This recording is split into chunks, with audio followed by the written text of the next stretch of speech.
Guys, welcome back to my channel. Today I'm going to do a really special edition.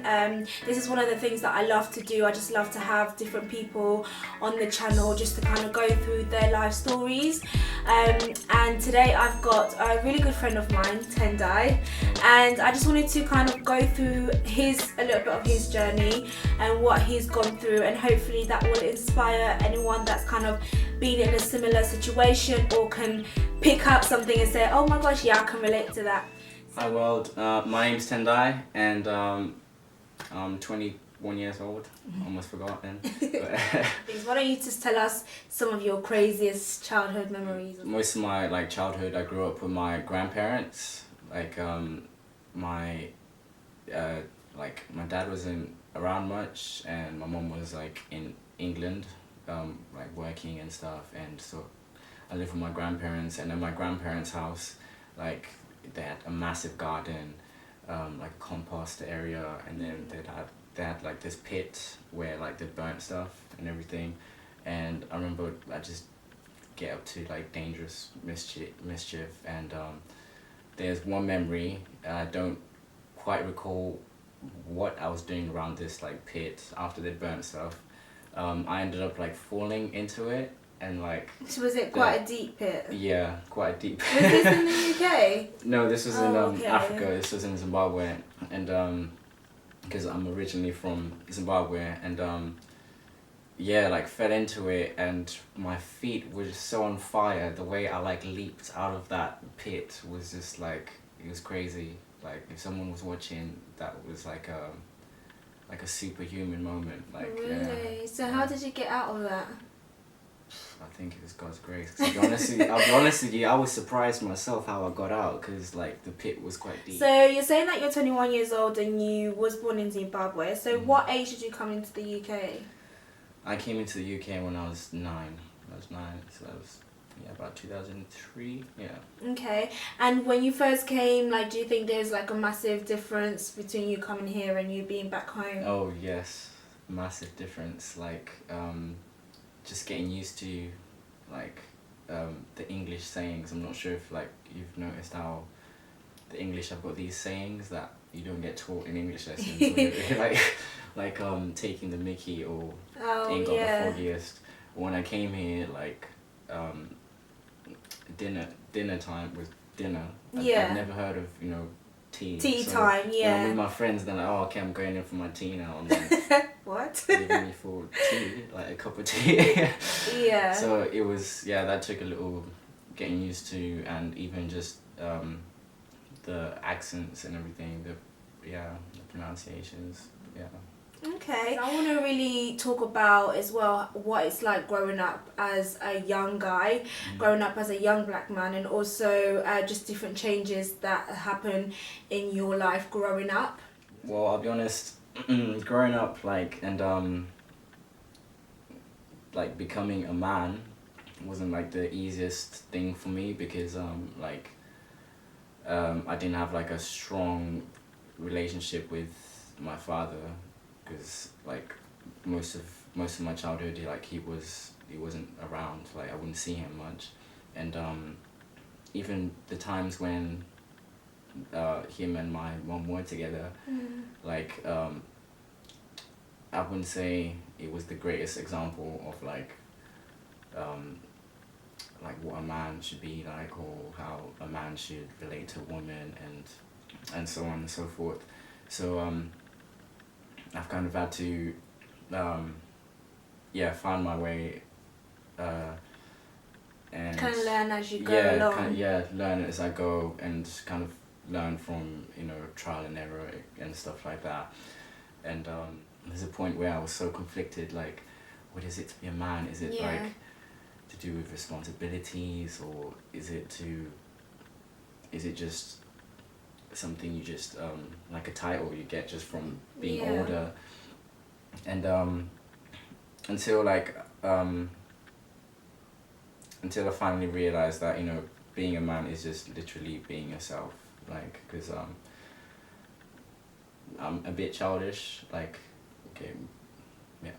maybe childish is not the right word, but like I think I get what you mean. Like we all have like a kid in us. Yeah, where, childlike. Yeah. Yeah, childlike. So I just kind of doubt that, you know, I'm a man because of that childlike nature. But the thing is, it's not anything that makes me less of a man. It's just another way, the way I view life, or the way I do life. And because I don't know, sometimes I like having a laugh, and I think it's important as well, isn't it? Yeah, I don't like taking things too seriously all the time and stuff. But just because I do that doesn't mean that I'm any less of a man. It's just Yeah, I agree. Recently I saw this thing online, like do you know Banksy? No. This artist, like street artist, who just like graffiti and likes to relay like a message through his art. And on one of his graffitis, like he had something written. It said a creative adult is the child who survived. Wow. Like and I was thinking that is so true, because as I've gotten older, it's like it's felt almost like I've got to worry about just like responsibilities, and like you're saying, you don't really have much time for just doing stuff you love, like stuff you grew up doing like as a child. Yeah. So I know you mentioned a little bit about when you was younger you didn't really have that relationship with your father. Do you think in relation to being a man definitely that affects you, or can you survive without having a father in your life, or how do you think that affected you? Yeah, it affected me more than I realised, because like as I got older and started, you know, relating to women or getting feelings for women and everything like that, I didn't really know how to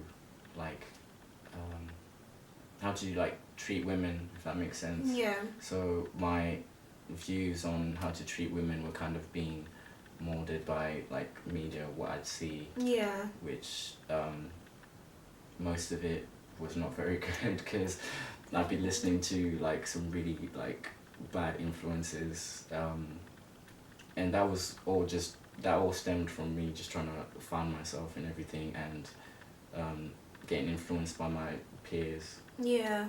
By my peers and everything, and and most of my influence during like teenage years, which are like, you know, the vital years of when we start like solidifying what we believe like in our minds and everything.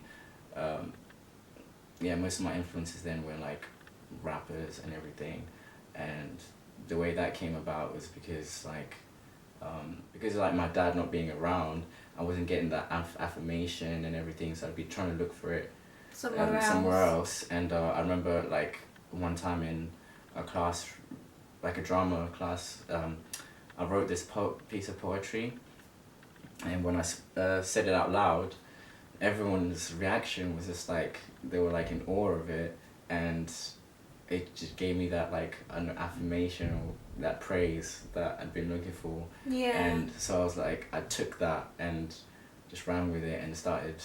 So do you think that's quite important then, like as a man, to get that praise or to get that? Yeah, definitely affirmation like is important. Everyone needs to be affirmed somehow. Affirmed and praised. Like we all want to be, you know, feel. It gives you like a sense of significance. Yeah. If that makes a sense of sense of worth and significance. And you know, we've heard a little bit about the beginning, Tendai's background, where he came from, a little bit, you know, of some childhood memories there.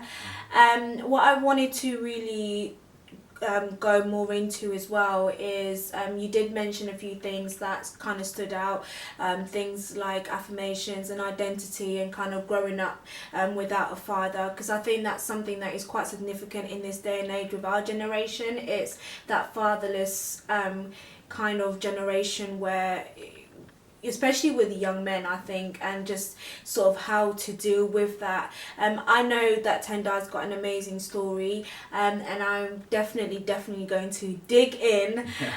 But before we go deeper, I do know that you've got amazing talent as well, and you did mention about rap and poetry. Yeah. So I'm just going to ask Tendai just to give us a quick showcase of his gift, and we'll be right back into the story. So this is a little rap about my dad.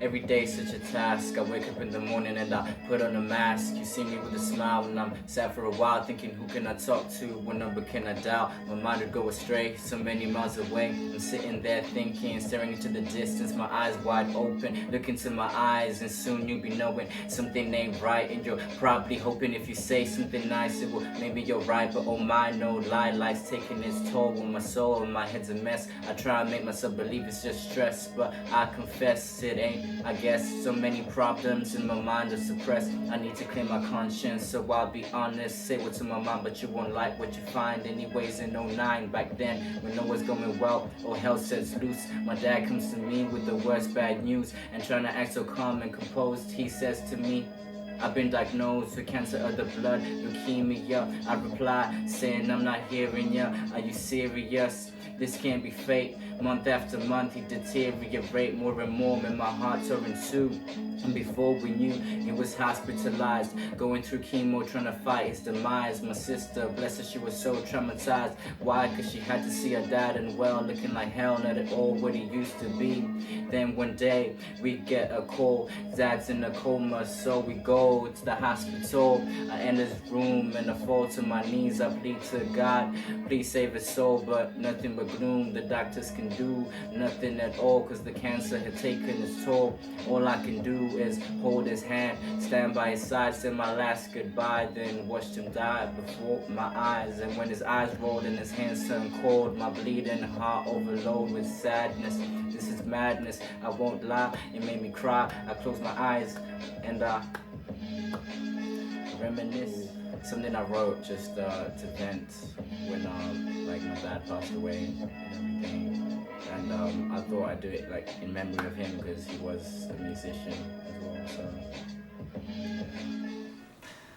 well, it's been great, sharing a bit about my life. If you tune in next time, you'll be able to hear a lot more about major defining moments in my life. So yeah, see you next time.